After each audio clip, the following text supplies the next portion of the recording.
आता एअरपोर्टला येऊ लागला बघा 20 मिनिटात.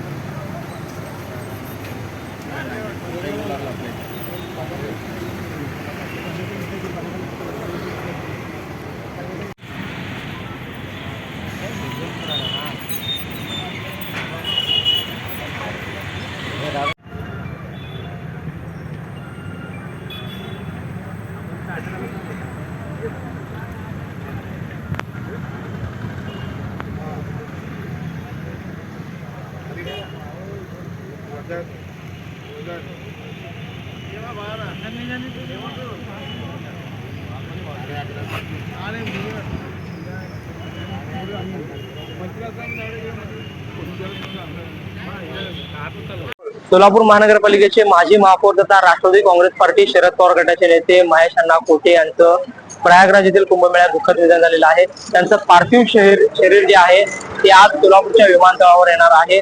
लखनौ विमानतळावरून एअर अँब्युलन्सद्वारे त्यांचं पार्थिव शरीर टेक ऑफ झालेलं आहे आणि अवघ्या काही क्षणातच जवळपास 3 वाजेच्या दरम्यान 3-3:15 वाजेच्या दरम्यान सोलापूरच्या विमानतळावर महेश अण्णा कोटे यांचं पार्थिव शरीर घेऊन विमान उतरणार आहे आणि त्यांचं पार्थिव शरीर जे आहे ते एका अँब्युलन्स मधून एक शववाहिकेमधून थेट जुनाविडी घरकुल येथील संभाजीराव शिंदे विद्या मंदिरच्या प्रांगणात येणार आहे. त्या ठिकाणी काही वेळ अंत्यदर्शनाची सोय करण्यात आलेली आहे आणि त्यानंतर त्यांचा जो मुरारजी पेठेतील बंगला आहे राधाश्री या ठिकाणी अंत्यदर्शनासाठी जाईल आणि त्यानंतर छत्रपती संभाजी महाराज चौक अर्थात जुना पुराणा येथील स्मशानभूमीमध्ये त्यांच्यावर अंतिम संस्कार होणार आहे. दरम्यान महेश अण्णा कोटे यांच्या अंत्यदर्शनासाठी सोलापूर शहरातील हजारो त्यांचे जे कार्यकर्ते आहेत समर्थक आहेत ते सकाळपासूनच गर्दी करत आहेत.